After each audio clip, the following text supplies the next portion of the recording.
Hola a todos, muy buenos días. Bienvenidos a un nuevo Morning Meeting Apertura del mercado europeo. Hoy es viernes 5 de junio, primer viernes del mes. Queda una semanita para los vencimientos de muchos futuros, pero bueno, ahora mismo nos compete otras cosas. Confirmarme antes de nada que vuestras pantallas podéis ver correctamente el disclaimer sobre los CFDs y que por supuesto pues me escucháis correctamente.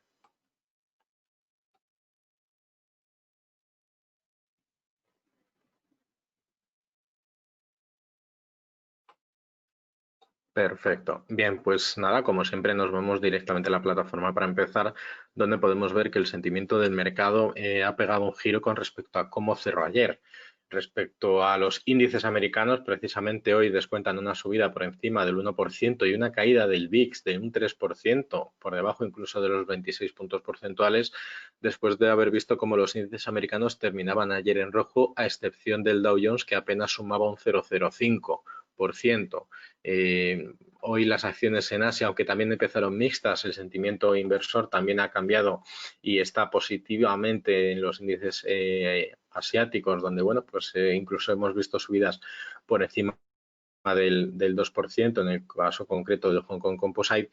Parece ser que poco a poco las negociaciones entre Estados Unidos y China podrían estar poco a poco yendo a favor de corriente después de que el representante comercial de Estados Unidos dijera que se siente muy bien sobre el acuerdo comercial de la fase 1 con China. Además, comenzaron a circular informes de que Estados Unidos podría permitir a que algunas compañías aerolíneas chinas aterrizasen pasajeros en Estados Unidos. Bueno, eso parece un poco una apertura de brazos para ir poco a poco aliviando determinadas tensiones. Parece ser que incluso la autoridad monetaria de Hong Kong, que intervino en el mercado de divisas vendiendo 977 millones de dólares hongkonés por cada dólar, bueno, pues podremos ver ese movimiento reflejado en los mercados. De hecho, ahora mismo el dólar estadounidense, el euro, aunque no tan evidente, pero sí el franco suizo y el yen japonés, están fuertemente vendidos a favor de determinadas divisas, principalmente referenciadas a los metales preciosos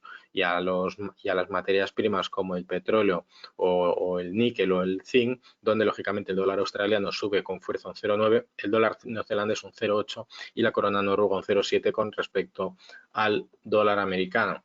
Hoy en la sesión europea, pues lógicamente subidas muy fuertes, donde incluso el IBEX 35 está luchándose el primer puesto con el DAX alemán, subidas generalizadas de los principales índices por encima del 2% y bueno, vamos a empezar como siempre por las materias primas.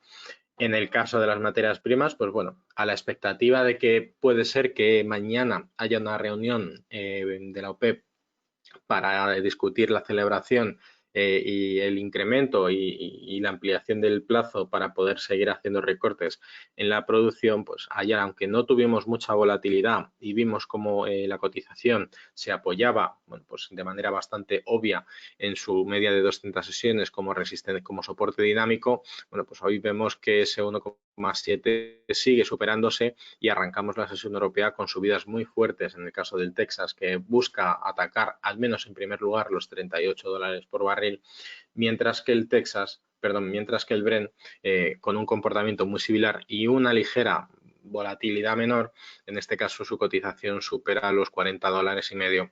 Y ese diferencial de los 3 dólares entre los dos tipos de barril más o menos se sigue manteniendo.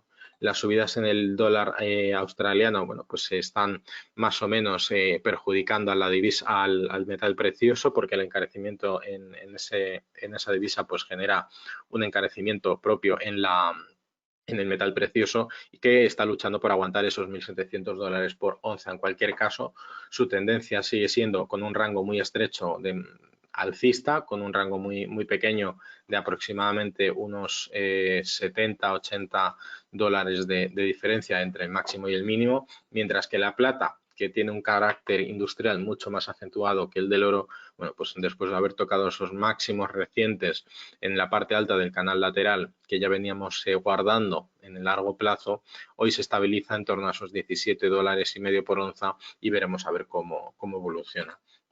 En la renta fija, como siempre, bueno, pues veremos esa atonía en el bono a 10 años americano, ¿de acuerdo? Donde, bueno, pues ese rango estrecho lateral se sigue manteniendo y prácticamente no muestra ningún signo de cambio. después de los movimientos que vimos ayer, la cotización ha tocado ese suelo del rango y veremos si en este caso podría haber una disrupción de ese soporte o de la parte baja del canal para buscar cotizaciones mucho más bajas, o si por el contrario generaremos un retroceso al alza para mantenerse dentro del canal. En el caso del Bund alemán, después de haber visto pues esa ruptura de esos mínimos crecientes y de haber ido escalonadamente retesteando de determinados niveles, ayer efectivamente pues rompió ese nivel de referencia de los 171,32. Hoy, de hecho, el máximo precisamente ha tocado ese nivel y, en principio, lo que deberíamos observar es una continuidad bajista para buscar y retestear el próximo nivel de referencia de los 170.000 euros por bono. En el caso del VIX, buenas noticias porque su cotización sigue cayendo poco a poco. Deberíamos observar, en principio, en este tramo de aquí, fuertes caídas porque no hay ningún tipo de referencia previa o ninguna acción en el precio anterior que no muestre nada que no sea, lógicamente, una caída sin ningún tipo de referencia. Veremos si eso efectivamente es así. Simplemente habrá que esperar a observar cuando lleguen a estos niveles pues de los mínimos justo antes del mayor incremento en el segundo movimiento alcista del VIX en torno a los primeros días de marzo. Veremos a ver lo que sucede entonces. En el caso de los índices, pues empezamos por el DAX alemán, que busca nuevos niveles máximos. Hoy, a nivel de noticia, se ha conocido que la compañía aérea Lufthansa, que ha sido rescatada por el gobierno alemán y que compondrá el 20% del accionariado, pues por los niveles de liquidez y de capitalización y los riesgos de deuda que ha adquirido con el Estado por importe de 9.000 millones, que ha sido el importe del rescate, Lufthansa sale de la cotización del componente del DAX alemán y entra la inmobiliaria Deutsche Wohnen, ¿vale? Es una compañía inmobiliaria que pues ha recuperado mucho más allá de todo lo perdido por la pandemia, y de hecho viene acumulando una revalorización por encima de los máximos anteriores a la pandemia de más de un 26%. En el caso del DAX, pues hemos visto cómo el retesteo de los niveles máximos del año 2015, pues le han permitido consolidar esos niveles, y ahora mismo el siguiente nivel a observar de relevancia son los 13.560 puntos, que son los máximos alcanzados en el año 2018. El rango del 2018 está desde los mínimos en los 10.274, que lo tenemos aquí abajo, y el máximo en los 13.560. En principio, parece ser que el DAX va a hacer una muy buena semana, aunque no hay nada macroeconómico que lo justifique. Recordemos que las subidas en la bolsa ahora mismo no tienen justificación fundamental ninguna, mientras que pues en los índices estadounidenses vemos como esa ruptura de los 3.100 puntos que vimos hace un par de días consolidan las subidas crecientes del S&P 500. En el caso del Nasdaq, hoy retesteo a ver si lo consigue de los máximos o del retroceso total de Fibonacci en los 9.764. Ayer los tocó, pero no los llegó a rebasar. Y en el Dow Jones, que ayer sí que fue el único que cotizó en positivo, que cerró en positivo, está pues testeando esos niveles del 78,6% de Fibonacci para hacer un testeo de esos niveles. Mientras que en el IBEX 35 las subidas le han permitido ya hoy rebasar el 50% del retroceso de Fibonacci, supera los 7.600 puntos con cierta holgura, y veremos, pues en principio, si hay algo que nos indique que la mejora en el sentimiento inversor puede justificar la evolución alcista de la renta variable. Recordemos que a nivel macroeconómico incluso se espera que el dato de las nóminas no agrícolas de hoy refleje una corrección en los informes erróneos que conocimos en abril. Por lo tanto, deberíamos observar en el calendario, cuando conozcamos los datos de las nóminas no agrícolas, un empeoramiento de las cifras mucho más grandes de lo que se esperaba. Es decir, el cambio de empleo no agrícola en principio debería mostrar un nivel de recorte de unos 8 millones de empleos perdidos. De hecho, las nóminas privadas ya están alineadas en torno a los 7.750 y la tasa de empleo ya está corregida y debería mostrar en la previsión un 19,7%. Veremos finalmente cuál es el dato publicado.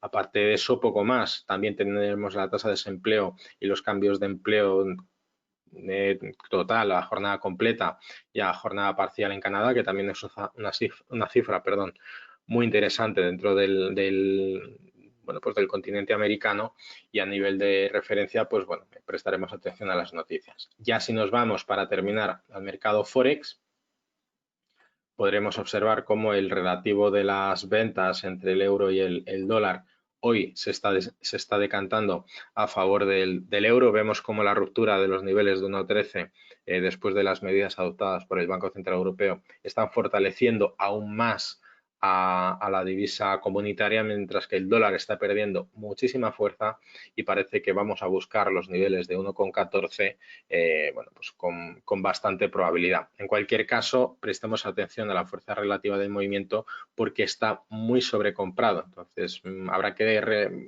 revisar si en principio el desgaste llegará a su fin, el movimiento alcista llegará a su fin en torno a los 1,14. Esa pérdida de competitividad del dólar también se refleja en el frente con la libra esterlina y, por supuesto, también con el dólar australiano, que en este caso, bueno, pues también está superando determinados niveles por encima de los 70 centavos por dólar. Aparte de ahí, bueno, pues prestaremos atención sobre todo a las noticias que vengan de Estados Unidos a partir de la 1 de la tarde con las nóminas no agrícolas y poco más. Movimientos alcistas en los mercados que probablemente, bueno, pues algunos de ellos hagan pleno casi de sesiones alcistas en esta primera semana de junio. Y bueno, pues aunque los datos de coronavirus realmente están siendo muy malos y la mayoría de ellos vienen principalmente de América Latina, parece que el mercado está haciendo literalmente caso omiso a ese tipo de cuestiones. Parece ser que la pandemia ya no tiene efecto alguno sobre los mercados financieros, pero lo que sí está claro que sí lo tienen sobre la macroeconomía. Y la macroeconomía no dejan de ser de los datos fundamentales y ahí probablemente sí que veamos movimientos cuando conozcamos el segundo trimestre del año. Por mi parte nada más, desearos muchísima suerte, un buen fin de semana y nos vemos el lunes en una nueva jornada. Hasta la próxima.